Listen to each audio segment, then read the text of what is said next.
안녕하세요. 장지훈 목사입니다. 오늘은 12월 18일 수요일 아침입니다.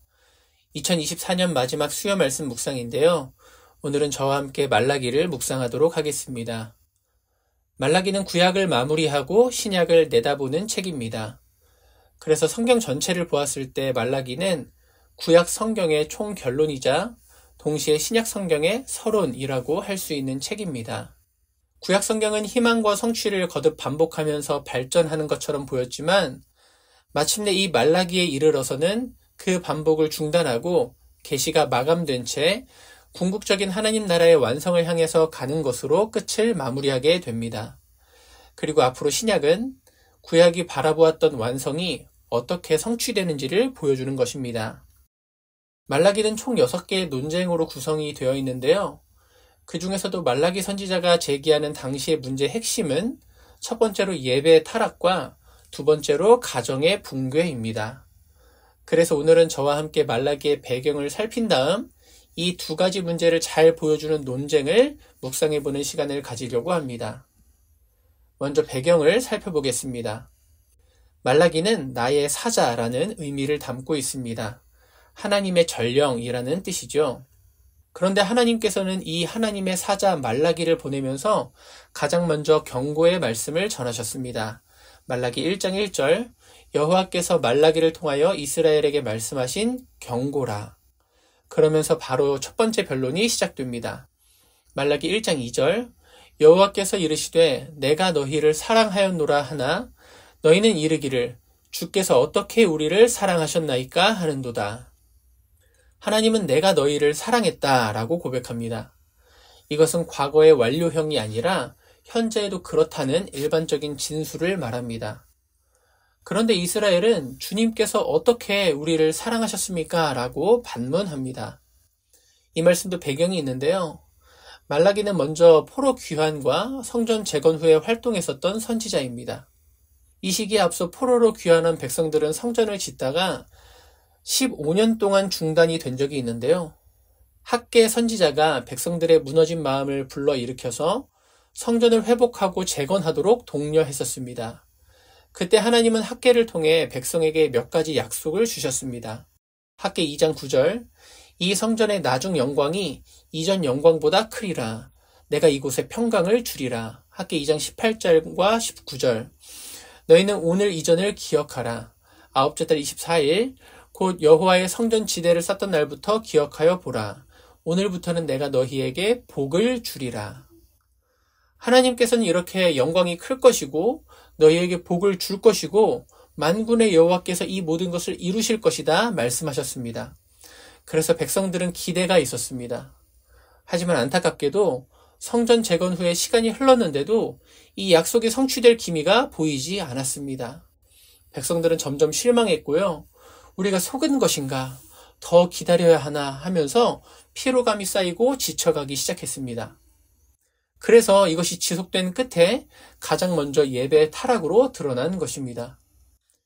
예배를 안 나갈 수 없으니 나가기는 나갔는데 진심이 없었습니다. 목마름도 없고 사모함도 없이 예배를 드렸습니다. 우리가 사람을 만날 때도 진심이 느껴지지 않으면 마음이 상하게 되죠. 특별히 사랑하는 관계라면 자존심도 상하고 마음이 아플 것입니다. 그래서 하나님은 이런 백성들의 모습을 보면서 마음이 아프셨고 그것이 이스라엘에게도 불행이 되었습니다. 그때 이스라엘이 이렇게 말한 것입니다. 주께서 어떻게 우리를 사랑하셨나이까? 평범한 질문이 아니죠. 방금 앞선 그 배경과 뉘앙스를 고려해서 읽으면 이런 뜻입니다. 하나님, 이게 우리를 사랑하신 거라고요?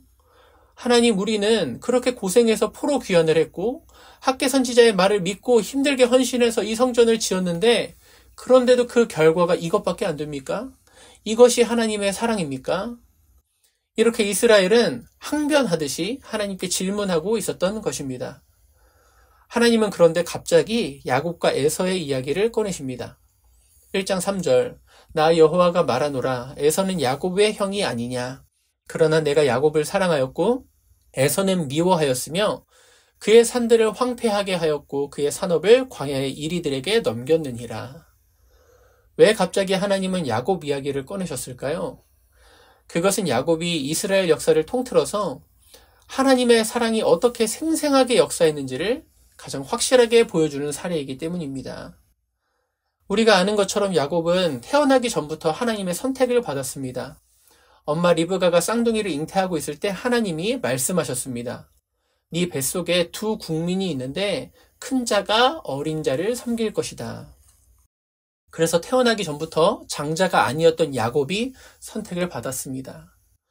그런데 야곱의 인생은 하나님께 선택을 받았기 때문에 순탄하지는 않았습니다. 오히려 더 고단한 인생을 살았습니다. 물론 그 인생의 고단함에는 야곱 자신의 잘못이 컸습니다.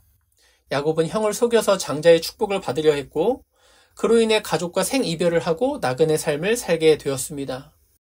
하지만 야곱은 그 인생의 긴 여정을 통해서 하나님을 누구보다 생생하게 경험했습니다. 철저하게 외롭고 고독한 자리에서 노숙했을 때 그곳에서 베델의 하나님을 만났고요. 야복강에서 밤새도록 씨름하고 난 뒤에는 이스라엘이라는 이름을 얻었습니다. 그의 인생에는 끊임없이 반복해서 엄청난 위협들이 있었는데 하나님께서는 그때마다 야곱을 지키시고 구원하셨고 그래서 얄팍하고 꽤 많은 야곱을 마침내 하나님의 사람으로 빚어내셨습니다. 그래서 야곱은 마지막에 이렇게 고백합니다. 내 선조들의 축복보다 나아서 이 축복은 요셉의 머리로 올 것이다. 요셉을 축복했을 때 했던 말인데요. 내가 받은 복은 내 할아버지 아브라함과 내 아버지 이삭이 받은 복보다 낫다 라고 말한 것입니다. 물질적인 복을 말하는 게 아닙니다. 의역해서 말하자면 이렇게 말할 수 있을 것입니다. 나보다 크신 하나님을, 위대하신 하나님을 많이 경험해 본 사람 있으면 나와보라 그래. 내가 하나님의 속을 많이 썩였지만 그만큼 내 인생에는 놀라운 하나님의 은혜가 가득했어. 이 복은 아브라함도 이삭도 받지 못해본 따라올 수 없는 그런 복이었어 라고 야곱은 자기 인생을 회상하면서 고백하는 것입니다. 그런데 이 복은 과거의 역사 속의 일로 끝난 것이 아닙니다. 지금 현재 상황이 좋아 보이진 않았지만 이스라엘은 지금도 야곱처럼 다루어지고 있는 그런 상황이었습니다. 그들은 이해할 수 없었지만 그것이 하나님의 사랑의 방식이었습니다. 그리고 하나님께서 야곱과 에서를 비교한 것처럼 에서로 인해 만들어진 에돔 나라는 완전히 멸망해서 사라져버린 상황이었습니다.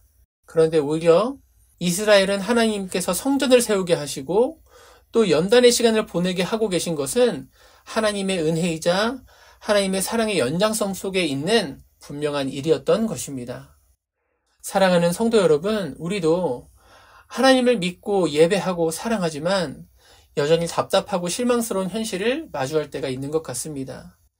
그런데 중요한 것은 그 순간에 하나님이 우리를 사랑하시는 그 사랑이 부재한 것은 아니라는 사실입니다.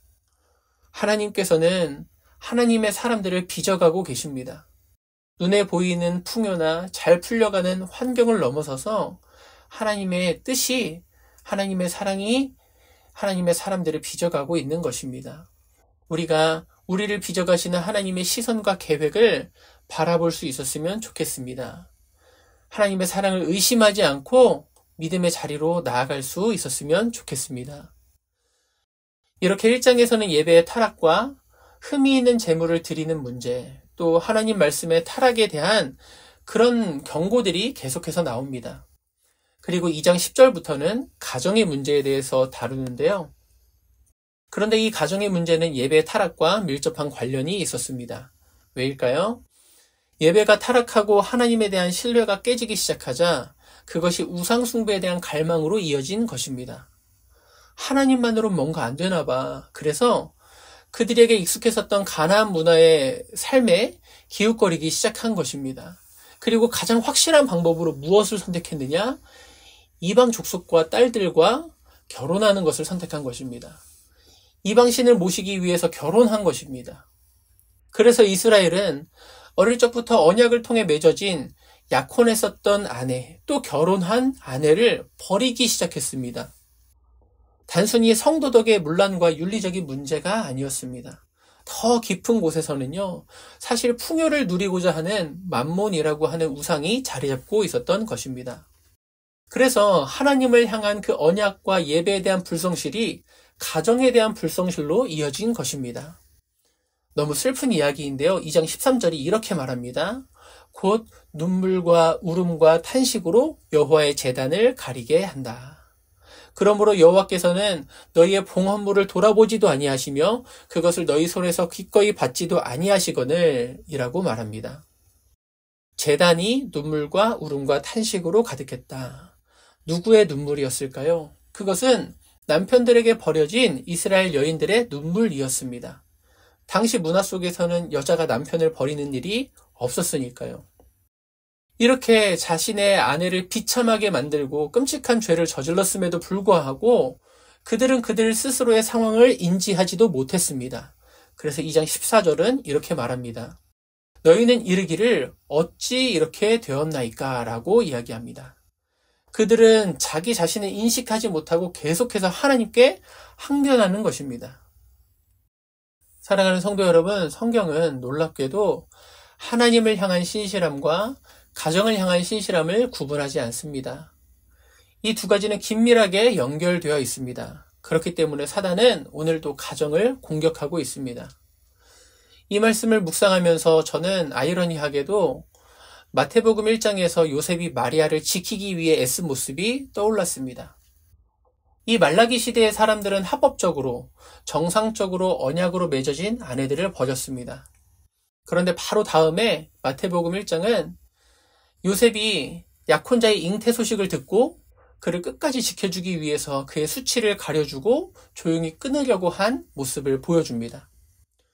그리고 천사가 나와서 이 잉태가 된 것은 성령께서 하시는 일이다 라고 말씀을 전하자 믿음으로 끝까지 요셉이 마리아를 지켜내면서 그의 정절을 유지한 것을 보여줍니다. 이런 가정을 향한 신실함과 진실함이 예수 그리스도가 오는 방법이 되었다, 통로가 되었다는 사실이 저는 새삼스럽게 소중하게 느껴졌습니다.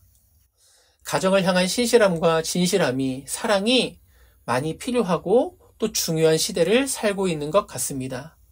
하나님을 향한 신실함을 지켜내고 가정을 향한 신실함을 우리가 소중하게 여기고 지켜가겠다고 다짐하는 그런 연말이 되었으면 좋겠습니다. 말라기의 마지막 구절은 이렇습니다. 말라기 4장 4절에서 6절입니다.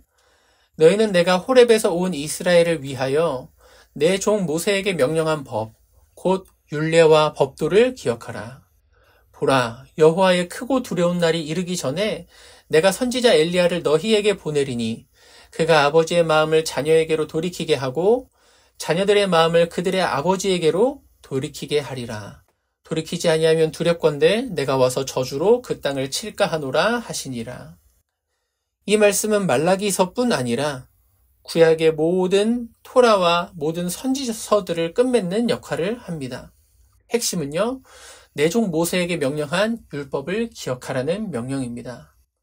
여호와의 날이 이르기 전에 선지자 엘리야를 보내니 그가 하나님 백성의 마음을 회복할 것이다. 이스라엘은 하나님께 구원받았으나 불순종과 굳은 마음으로 그분을 배신하고 토라의 법을 어겼습니다. 그러나 성경은 미래의 어느 날 하나님께서 모세와 같은 선지자를 보내시고 하나님의 백성을 회복하고 굳은 마음을 치유하실 새로운 엘리야를 보내실 것이라고 합니다. 우리는 이 사람이 오실 예수님의 길을 예비한 세례 요한이라는 것을 알고 있습니다. 성도 여러분, 오늘 우리도 세례 요한과 같이 다시 오실 예수님을 소망하며 준비하는 같은 자리에 서 있는 것 같습니다.